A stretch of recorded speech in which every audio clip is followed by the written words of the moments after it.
Is this show is meant to uplift you through education and support, while also lifting up every caregiver's invaluable role in society. Now, here is the empowered caregiver and your host, Liza Hellenbrand. You are listening to The Empowered Caregiver, and I am your host, Liza Hellenbrand. Today's guest is Cameron Dawson, who is a senior staff attorney at A Better Balance. A Better Balance has made groundbreaking efforts to transform the American workplace into one that promotes gender equality and no longer undervalues the important labor of caregiving. The underpinning of this organization is the idea that when we value the work of providing care, which has long been marginalized due to sexism and racism, our communities and our nation are healthier and stronger. To create a level playing field for mothers and all the caregivers in America, A Better Balance runs free legal hotline help, conducts extensive public education, and works in every corner of the country and Congress to pass and enforce critical work-family policies that will change the nature and makeup of caregiving. A Better Balance attorney, Cameron Dawson, works on policy, advocacy litigation, and public education on issues ranging from pregnancy accommodations to paid leave. Welcome, Cameron. Is there anything that you would like to add about A Better Balance and your mission?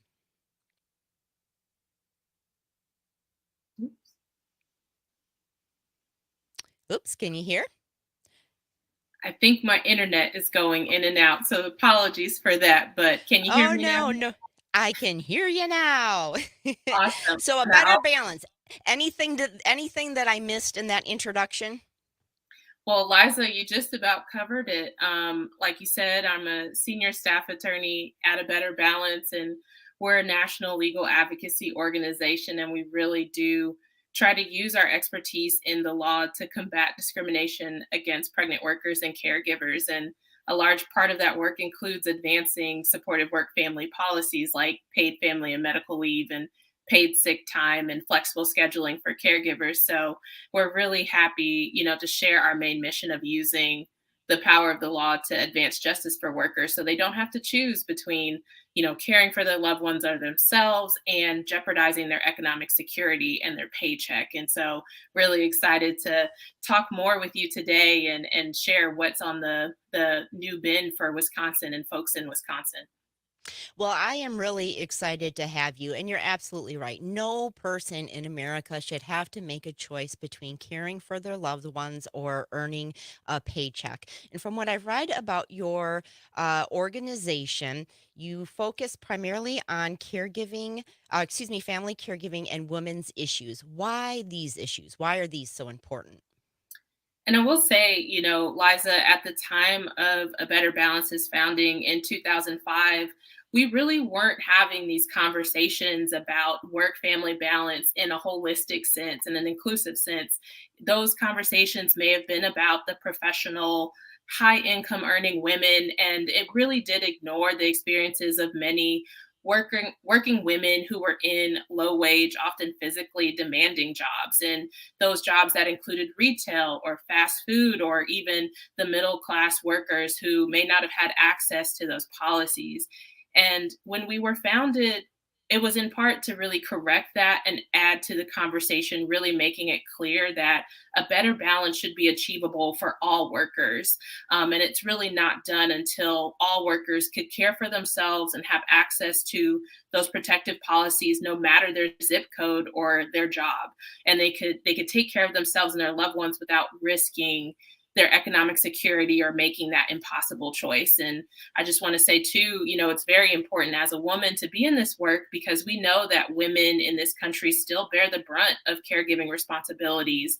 And most often than not, women of color have historically maintained that role of being a primary breadwinner or co-breadwinner for their family. So it's more, important now more than ever to advocate for these policies and begin this work through legal reform to serve all families with that racial and gender equity piece in mind. Absolutely. And I would love for you to be able to use this as an opportunity to share some of those accomplishments and differences that a better balance has made along the way. Yes, and it's surprising to think that we have been in place for almost, more than a decade. And this year we've really seen a lot of accomplishments with our partners, including that A Better Balance was proud to have launched and led advocacy efforts for the past 15 years to finally pass the Pregnant Workers Fairness Act, which makes it clear that employers that have 15 or more employees need to provide reasonable accommodations to allow pregnant and nursing workers to continue working while maintaining their healthy pregnancies. And the law went into effect on June 27th, so it's been a few months now, and we've partners across the country in educating workers about their rights. So if a pregnant worker has a physical or mental condition related to their pregnancy, or they need time off to recover from childbirth or a related medical condition, they're able to request that reasonable accommodation from their employer and receive it unless it would pose an undue hardship, meaning it would be too expensive or difficult to provide. And that took 15 years of advocacy with state and federal partners, maternal health advocates, caregivers, and parents sharing their experiences and their stories with legislators. And we're really excited to see that come to fruition this year.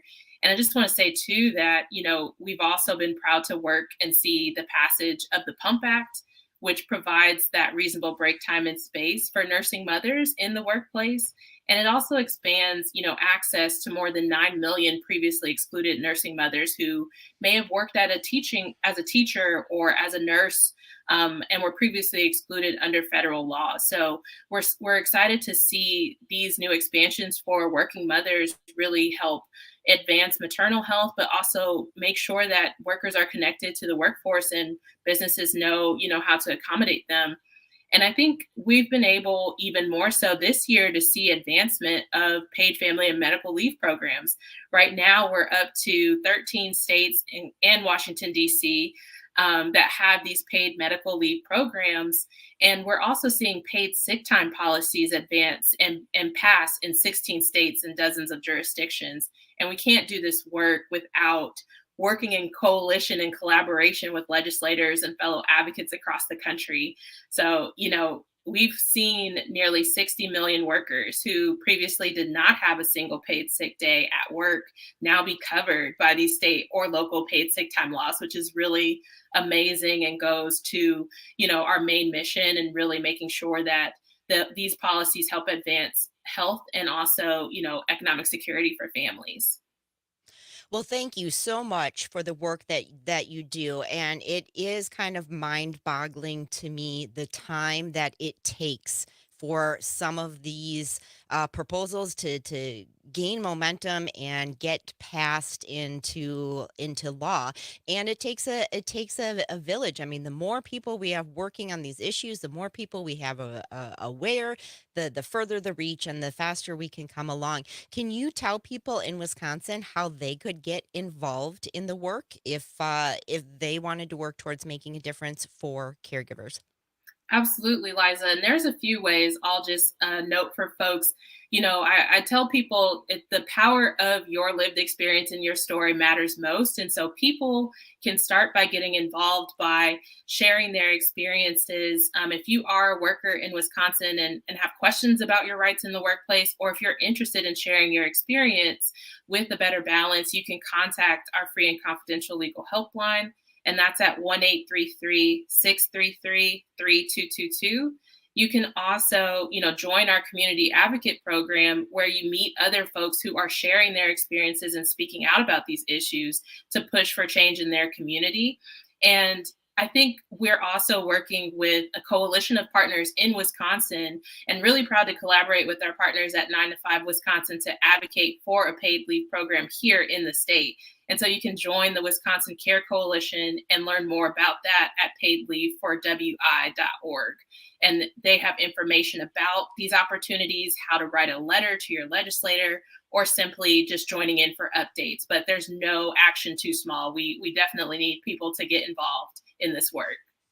You're listening to The Empowered Caregiver, and I'm your host, Liza Hellenbrand. Today I'm speaking with Cameron Dawson, an attorney at A Better Balance. A Better Balance is a national organization that is working to transform the American workplace into one that promotes gender equality and no longer undervalues the important labor of caregiving. I will make sure, Cameron, that I get those phone numbers and websites on my Facebook page later this evening or tomorrow morning. But I want to just go back to your website because you have on there this quote that I love. Because caregiving is treated as a private concern, the labor it involves becomes invisible, and the caregivers form part of an invisible labor force. One of the biggest challenges that I have in my caregiver advocacy journey is getting caregivers to realize that they're caregivers.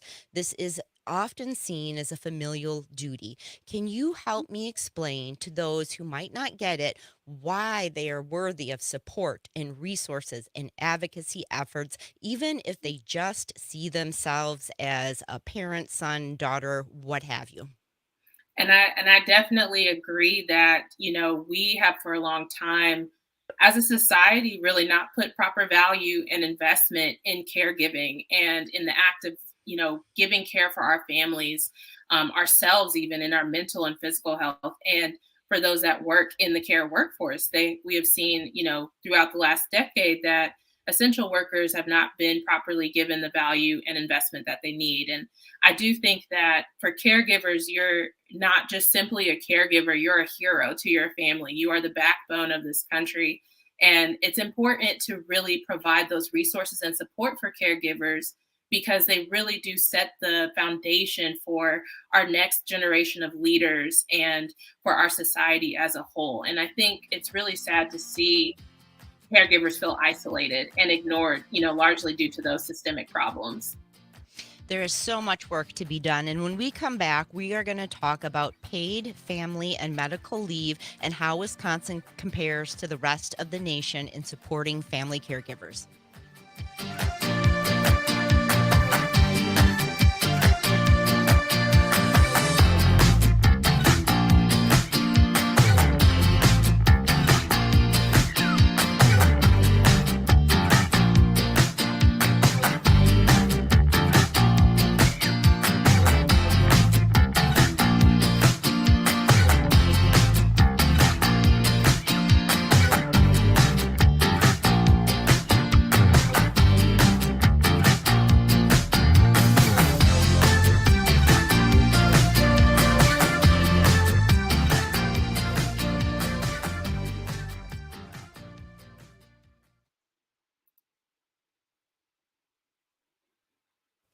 All right, short 1 minute break.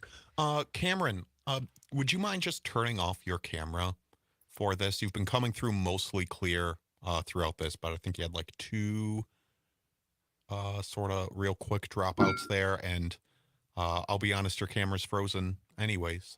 It was frozen on you smiling. It was frozen, yeah. So you weren't making a stupid face or anything. Yeah, you but, did look good. Lucky you. That would not work in my favor Oh, no. ever. I'm But sorry that'll- about that. No, That's okay. That'll just, if you turn the camera off, that'll just make sure that everything's going, the signal comes through all clear. So.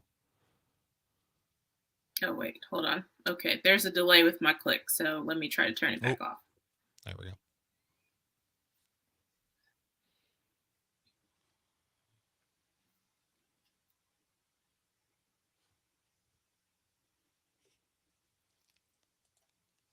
And I'll put up a little thing that says your name and who you're with so that people know who you are coming back. Thanks so much, Nate. So sorry.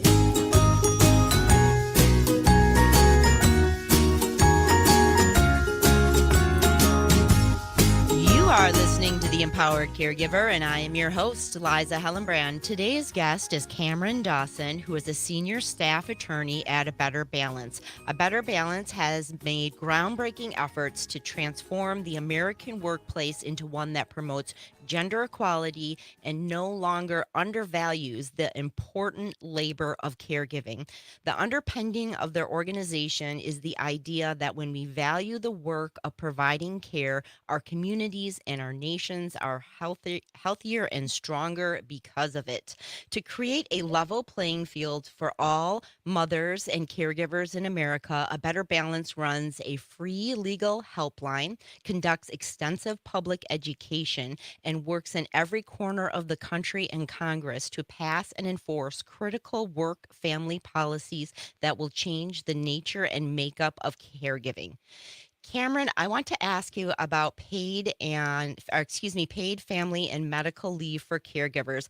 But before I do that, I want to address that not all families are the same. You have on your website, This Is My Family. It's a campaign where people can tell stories about what their families look like.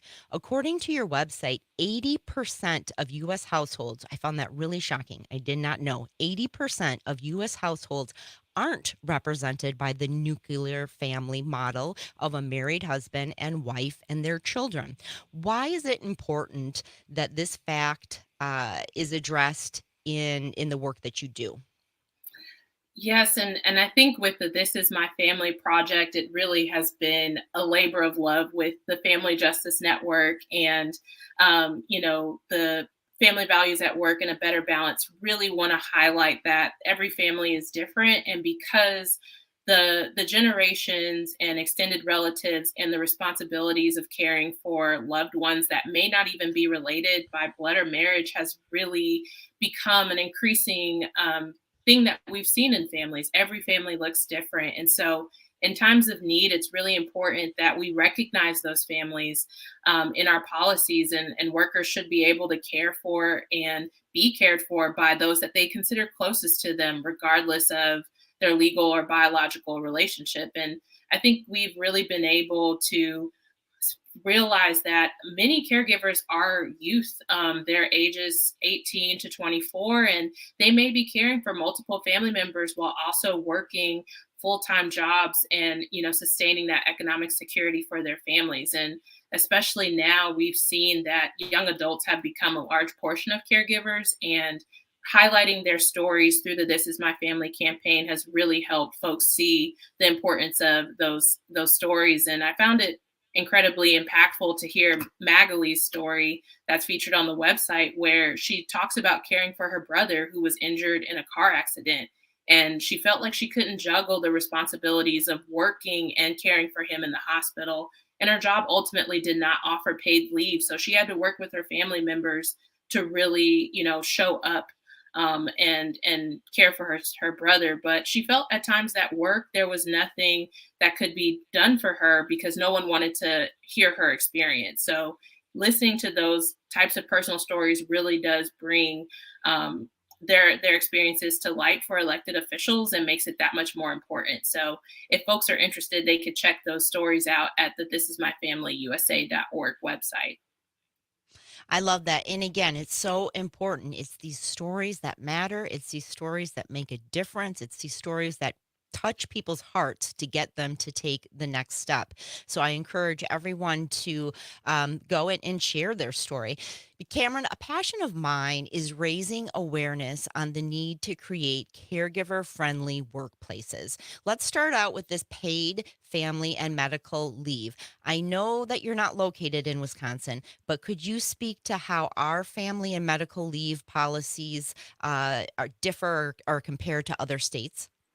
Sure. And I will say our legal team is working with advocates in Wisconsin, and we work across the country. Even though I'm based here in Nashville, Tennessee, I think we've really recognized the critical measures that paid family and medical leave can have on caregivers in Wisconsin. And currently in Wisconsin, there is no paid family and medical leave program under state law, but Wisconsin does have its own type of Family and Medical Leave Act, which covers some employees who work for a business with 50 or more employees, and they've worked there for a year and have worked at least, 1,000 hours in their past 12 months.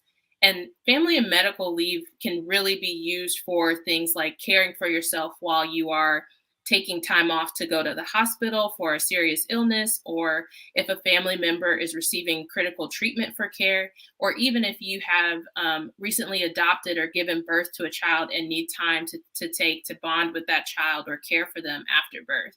And so it's really important to see how having that time off is critical, but a lot of families can't take that time off unpaid. If the leave does begin within the 16 weeks of their birth or adoption, they can take it, but it's really critical for that leave to be paid, as many families are depending on those paychecks to buy things like diapers and, pay for their bills. So I do want to say that with the Wisconsin Family and Medical Leave Act, it is a little bit different from the federal FMLA. It does provide less time off than the FMLA. And so when we talk about ways to really advance health and equity, it's really important that we have a comprehensive program that provides 12 weeks off, not just 6 weeks to care for a child or 2 weeks to care for a family member. We want to make sure that folks have 12 weeks to care for whatever purpose they need, and that they can also, have their health insurance and benefits while they're taking that time off. So that's just a little bit about the Wisconsin program. Sure. And can you tell me why? Okay, I get it. Why this is important to families. Families need this. We need to be able to take care of our loved ones and pay our bills. But how do we get business owners to get it when they are only thinking bottom line? And I think that's the critical piece there is the bottom line. Studies have shown that paid family and medical leave really is a critical retention tool. And it also saves money on the back end for businesses when they do implement these policies. And like I said earlier, about 14 states, that's 13 states in Washington, D.C., have enacted these policies in their state. And they have shown that businesses, they either experience a positive or a neutral effect on their business, and they're able to reduce, some benefits and actually save from having their employees not be on public assistance and instead be on the paid family and medical leave. Now, Well, not only public assistance, but up and quit, right? If you right. can't have access to the leave you need, and you know your family comes first. It's got to come first. It trumps everything else. So then they have to up and leave. And yeah, you're right. You're talking about placing hiring ads, training, all that expense that goes along with filling that position. So it absolutely makes business sense to me. It's unfortunate that we're slow moving in that area. You're listening to The Empowered Caregiver, and I'm your host, Liza Hellenbrand. Times are changing, and with that, people's needs are changing. And when we come back, we're going to talk more about what the future of the workplace needs to look like to accommodate our changing times.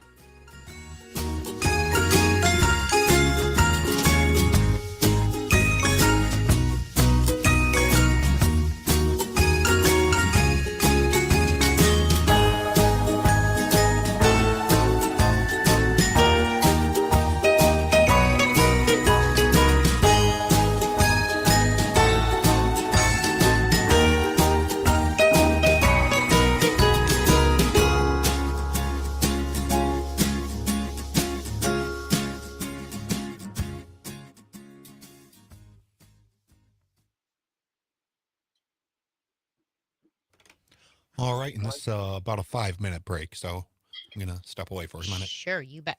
So, Cameron, one thing that I didn't have time for Mhm. was the Oh, the what Healthy is it? Families Act. The Healthy Families Act. Is that applicable to Wisconsin? I guess the only reason I say that is the paid family and medical leave app. Okay, that comes up here, and then it gets shot down by Republicans, and then it comes up and it gets shot down. But I haven't heard of this other one. Am I living under a rock, or is it just something that hasn't caught on here yet? Well, so the Healthy Families Act, that's the paid sick time law, and that was just reintroduced in May. So they haven't really reconsidered it as much this year as they have with the Family Act on the federal paid leave. But it would apply to Wisconsin as a federal law if it were to pass. But Okay. if we don't have the time, I think I can mention, that in the closing remarks that, we're still fighting for the federal paid sick time as well.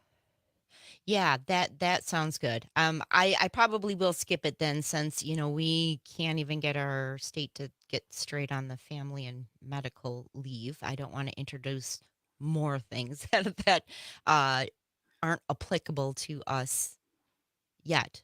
But Yeah, we should no, that's mention fair. because they're things worth fighting for. So, yes. Okay. Okay. Otherwise, we're doing good. No, great So, questions. thank you. So one thing I didn't ask in here, which I'll just use this opportunity, is how did you get connected to the Unseen documentary? Because that's where I saw you, and I'm like, wow, this woman is wicked smart and super articulate. I've got to reach out.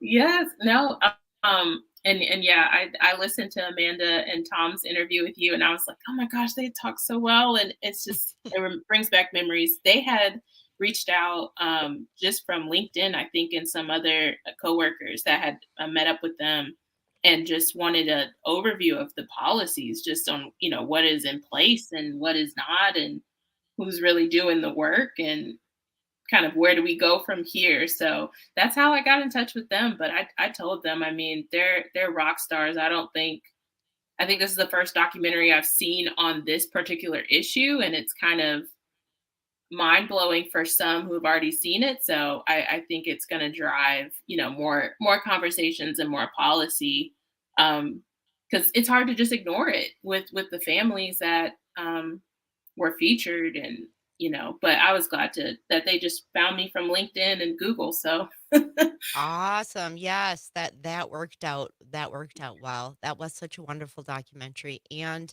yeah, how do you ignore that? How do you ignore that fact? And that population is growing. I got into this caregiving advocacy work because I have a son with autism, mhm, and he just turned 20. And when he was diagnosed, the first pamphlet I was given was outdated, but it said 1 in 10,000 kids were diagnosed with autism. I think I read the other day it's 1 in 34. It used to be mhm, 1 in 50. So yeah, there's just so many people impacted.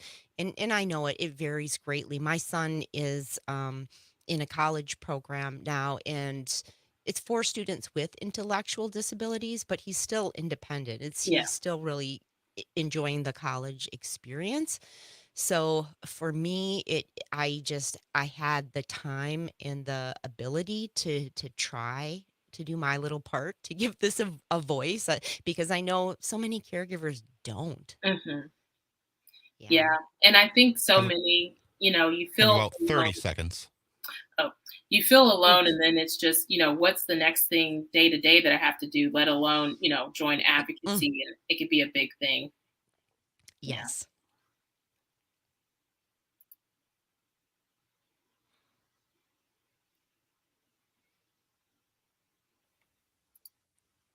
10 seconds.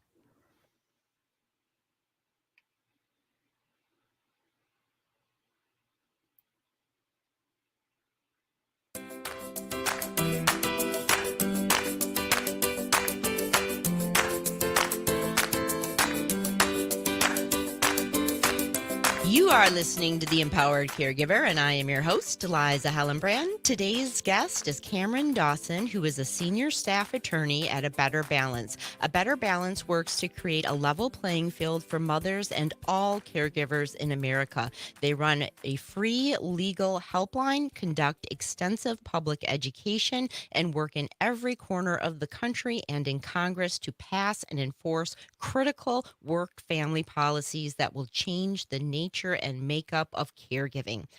Cameron, I think this all comes down to the fact that society is changing.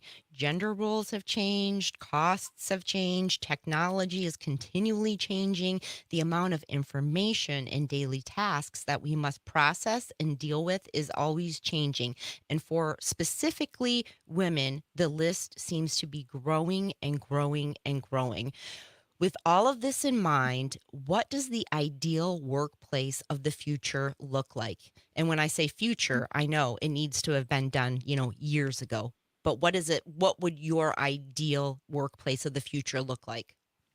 Yes, and I'd even say, I mean, the future is now. So even in the next few months and next year, hopefully, um, starting the trend of really making it where the workplace is an open space to talk about your family, talk about your caregiving needs, and share, your mental and physical stresses without feeling like you're going to be discriminated or bias is going to stop you from being promoted, or your employment is going to think that you no longer care about your job because you have family needs. And I think, like you said, a lot of us are going to be caring for someone at some point in our lives, or going to need that care ourselves. For me personally, I think about what are the ways that I can make my job work for me while I care for my parents or my grandparents and other family members that I love. So I just hope that in the future we don't have to fear starting that conversation, but the workplace can really be a conducive hub and more of a collaboration versus an adversarial experience for caregivers in the long run. Well, there are so many issues today in society where I feel we're going totally back in time, totally backwards, wrong direction. And, so I know that this is going to be hard for some people to grasp. They think work is one thing, family is another. They don't intertwine. If you can't do it, get a different job, yada, yada, yada. So, how do we get Americans across the nation to buy into this? Because believe it or not everyone goes along with what is in their best interest. Right. And I think it really is showing that it's not, these policies and more are not that hard to implement, and it really does, create better health, better wellness, and also more economic security. And so we've seen time and time again that these policies are becoming increasingly popular with youth workers, with majority of workers across the country. When we do poll voters in the United States, they recognize the need for paid family and medical leave and sick time, regardless of their political party. So I think it does, really start with sharing experiences from Americans across the nation and showing that it's not just you going through this. You don't have to go through this alone, but this can really be changed through policy. And it's in their best interest for the legislators of our country to get involved. Absolutely. I mean, I just think of the people that are out there cringing like, "Oh, this is a snowflake idea." And I just want to scream, no it's not. Bringing this into the workplace, acknowledging that people have a whole other job outside of working, and how can we make this work for both of us is crucial. Because go wait in line for anything anywhere in America. There's a wait. There aren't the workers. The workers aren't always there. So making these changes and making places workplace friendly, or excuse me, caregiver friendly, really benefits everyone. Mhm. You are listening to The Empowered Caregiver, and I'm speaking with Cameron Dawson, who is a senior staff attorney at A Better Balance. A Better Balance works to create a level playing field for mothers and all caregivers in America. Camera has been talking about how the future workplace needs to look better to support women and family caregivers. But how do we get the politicians to support their own constituents? I mean, we are talking primarily about a bunch of old white men. How do we convince them to see the value and take action on supporting the invisible workforce, which is really the backbone of our nation? Yes, and I think, Liza, we have seen time and time again these policies cannot pass without bipartisan support. And what's really brought support across the aisle, this is not a partisan issue. This is an issue that affects families of all sizes, whether you're in a rural community or in an urban setting, whether you're low income, middle income, or high income. The need for paid family and medical leave is going to come. And so having constituents talk to their legislators about their needs, why they lacked paid family and medical leave, and how that impacted their family, their futures, really does bring legislators to support these issues. And as I've said before, we see that more folks are connected to the workforce, and it does decrease the employee turnover by providing these benefits. By providing these policies, which benefits not just individuals, but also businesses, small and large. So I think legislators really do value the workforce, and seeing those stories really makes caregivers less invisible, and brings them to the forefront because they are our backbone of the country. Yeah, so again, it goes back to sharing your story. And while you were talking about this, I had so many thoughts going in my ADD brain. And one of them is caregivers, I think, are just really a humble group of people. I was just thinking about all of the different groups, especially nowadays, which is great, out there really advocating. We want this. We need Mhm. this. Do this. And here we are, people working two full time jobs, running on empty. Wallets are empty. And we don't even identify as caregivers. So I just feel like there's so much work that needs to be done around these issues. And again, can you let listeners know where they can go to find you and how they can jump on board?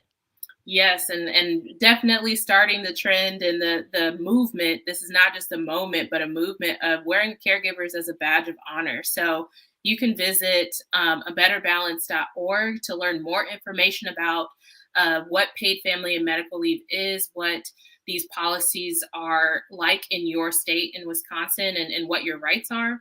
And you can also go there to support A Better Balance's work and make a donation if you do feel called. But we really do want to encourage workers to share their experience, and we do offer support in English and Spanish at our helpline. So if you are interested in your rights or just joining our advocacy efforts but don't know where to start, feel free to reach out to us, and we're happy to help.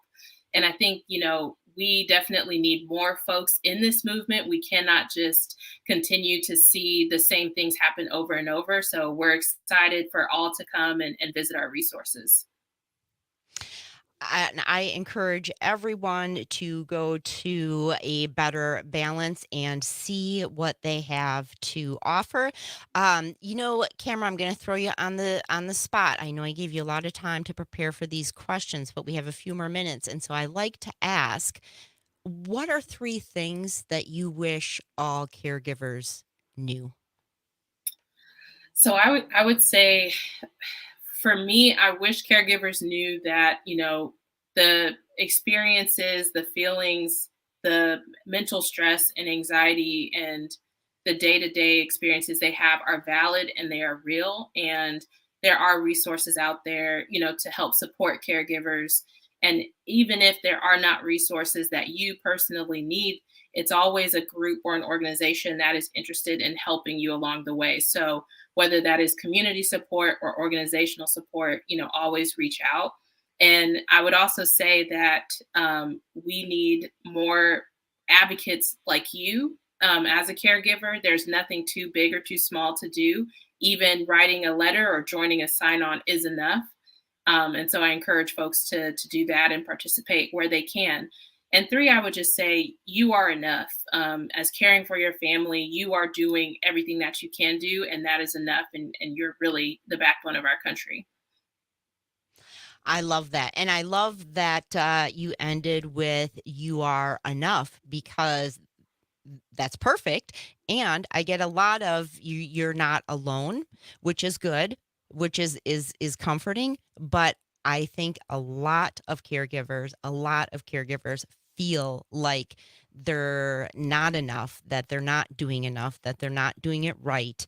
That they're failing in so many different arenas. So thank you for that. I do want to there's two things that are kind of tossing back and forth in my mind. One is the Unseen documentary. Mhm. Since we have some more time here, I just want to that's where I ran into you. So a few weeks ago, I did a show with two filmmakers. They made the documentary Unseen. Cameron, correct me if I'm saying this wrong. Unseen how we're failing parent caregivers and why it matters. Yes. And you were on that documentary. So I'm just curious, some of your takeaways from the documentary, what you learned from it, or, even how you got to be on the documentary itself. Sure. And I met Amanda and Tom through just the initial stages of them creating the documentary, and they really just wanted to learn more about what laws were in place either on the federal level or the state level to support caregivers. And through our conversations, we were all shocked and angry that there were not many. And so, really one of the takeaways I received was that there are more social supports that are needed for caregivers in the community, whether that be mental resources or financial resources that are needed across this country, but also just having the right to receive accommodations and not face discrimination in the workplace before you are forced to leave your job because of your caregiving responsibilities. Some of the testimonies from folks in the documentary were really facing hostility from their workplace when they did, initially work at their job and bring up their first needs for accommodations. And so it really does encourage me to work more actively on federal and state legislation that supports caregivers who are still able to work in a business or for themselves. So I really did appreciate the opportunity to be in the documentary and encourage everyone to see it. I encourage everyone to see it as well. And I know that they had many different caregivers share snippets of their story, but the family that they followed, the Ronnies, I believe, I believe it's the Ronnies, Mhm. that they were in an intense caregiving situation. And I just feel like we've got to start with them first. These are people that cannot leave the house without somebody there to care for their son. Right. So my heart just goes out to them because the hopelessness that they must feel. What would I'm talking about a genie out of a bottle type of thing, right? I know we're far from here, but what do you think would best support that population, the population that really cannot leave the home because either their loved one is hooked up to equipment, machines, or has such behavioral needs that it's not safe? Yep. And I would definitely say, Liza, that as we're seeing more financial supports and credits and certifications for home health caregivers, that seems to be, one of the critical supports for families who do have to stay in and deliver that health care. Proper certification and compensation, for those families is definitely needed. Absolutely. That is a wonderful, and you know what? Absolutely doable first place to, don't want to say first place to start, but place to start to help these people that are really, really struggling. Thank you so much, Cameron, for your time today. I appreciate it, and I will reach out to you to get all of the resources that you shared so that I can post them on my social media so everyone can get connected to you.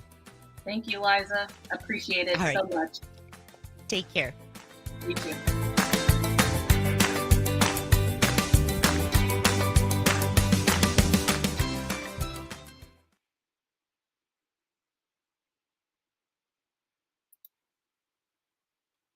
So here? Hello. Yes. Okay. We have about a minute. Okay. And Cameron's still here? Yes. Okay. Yeah. Okay, good. So I just the next is just me filling in on some Wisconsin stuff. But if you don't mind, would you mind sending me an email with some of those um resources that you mentioned? Okay, 9 to 5 Wisconsin. I'm not Yep. familiar with them. And And then I'll there was go ahead. Oh no, and I'll include just a follow up to connect you with them too, but I'll include the other links I mentioned and the helpline number. Yeah, that would be great. And I had reached out to someone, and I think they said that they spoke to you, like to join or volunteer. And I have to schedule a meeting to see what those next steps look like. But I would 15 love seconds. to know what's going on in Wisconsin. On that note, I will say thank you again. All right, y'all. Have a good night. I'll send it to All you. right. You too, Cameron. Okay. Thanks again. Bye bye. Bye.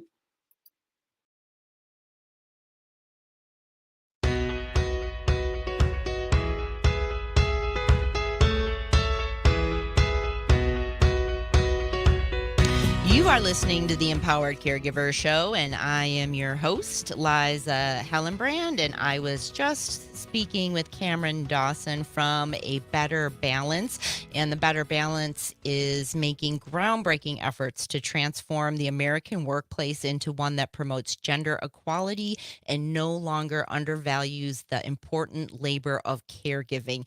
So their work is crucial. I'm sure a donation will go far, if not monetary.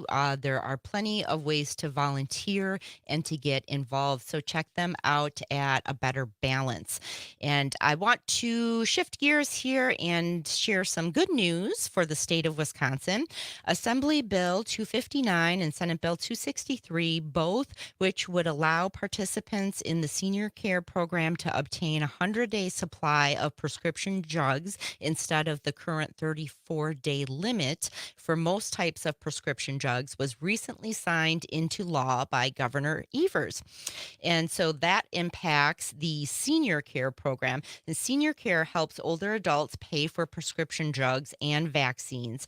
To enroll in senior care, you must be a Wisconsin resident, a U.S. citizen or qualifying immigrant, and 65 years or older. You can enroll in senior care no matter what coverage you have, except you cannot be a member of a full benefit Medicaid program like Badger Care Plus. So, senior care will coordinate coverage with your other insurance, and that includes Medicare Part B or D. You can apply for senior care the month that you turn 65, and once you're 65, you can apply at any time. Your coverage will begin the month after application, and you must renew your coverage annually, to stay in the program. The enrollment fee for that is $30 a year, and your annual income determines how much your prescription drugs cost. Annual income determines how much of your prescription drug cost senior care will cover. Close to 100,000 Wisconsinites benefit from senior care. And if you would like to learn more, go to www.dhswisconsin.gov and search for senior care. To join me next week, I have Bren Seaman from the Wisconsin Family and Caregiver Support Alliance. She is going to talk about the work that they do and our new sponsorship. So I want to give them a big shout out and thank you for believing in the work that I'm doing and making that financial contribution. If you would like to get your business behind supporting family caregivers and to be a sponsor of the show, please email me at liza@civicmedia.us. Liza@civicmedia.us. I also want to encourage everyone to find me on Facebook at The Empowered Caregiver. Currently, that's where I go to post all this follow-up information and to let you know about upcoming guests and various articles that will support family caregivers. So you can find me on Facebook. You can also find me on Instagram and LinkedIn. And I also would like to put out in these final few moments just a casting call for future episodes. I have covered a lot of different types of caregiving topics in the almost 2 years that I've been doing this, but there are still a lot of people out there that are being missed, and I would absolutely love to hear your story. I know I sound like a broken record, but the stories are what matter. They're what make a difference. In one area that I haven't really touched in those caregiving stories is those around mental health and or addiction struggles. I know that there are a lot of people out there that are taking care of someone that has mental health issues and or addiction struggles, and my heart goes out to you. I can't imagine how difficult that would be, and I would love to hear your story and what we need to do as state, a society, a whatever, to make differences, because you know more than anyone what needs to be done. I would also love to hear from those caregivers that are running their own business or have their own side hustle. I talk a lot about caregiving and working on how it's difficult. And I think many of those that were forced to throw in the towel or forced to kind of look for some other additional income do the side hustle thing. So, one, I would love to hear about it. And two, I would love to be able to support you on air so that others can support you as well, because we need to support each other. I think that's my underlying theme here. If you would like to share your story on either of those issues, either anonymously or right here next to me, most likely via Zoom, again, feel free to reach out at liza@civicmedia.us. As much as I could talk about caregiving facts all day long, I know it's these stories around this great state that matter and make changes. So shoot me an email. You can find me on Facebook, and share your story.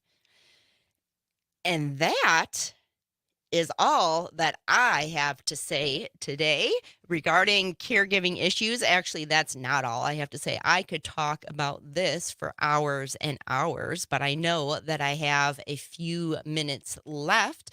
If you want to shoot me a text or give me a call on the line, go ahead.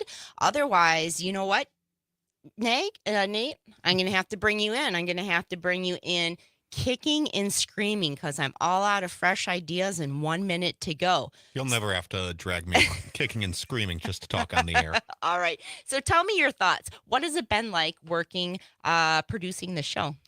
It's been very informative. You know, I have been well aware of the caregiver crisis that's been hitting our state for a little while now. I have had a lot of family personally who have worked in caregiving in one way or another, or have needed it in one way or another. So it's been really nice and enlightening to hear everyone's stories and the variety of stories that get brought in as well. There are a lot of topics when you're talking caregiving that opens a whole Pandora's box of areas we can go, things that need to be talked about, advocacy work that needs to be done, the social empathy that goes a long way in caring and supporting for your neighbors. That is what I am about. And I know that caregiving can be difficult and challenging, and I want you to know that you absolutely got this, and I will see you next week.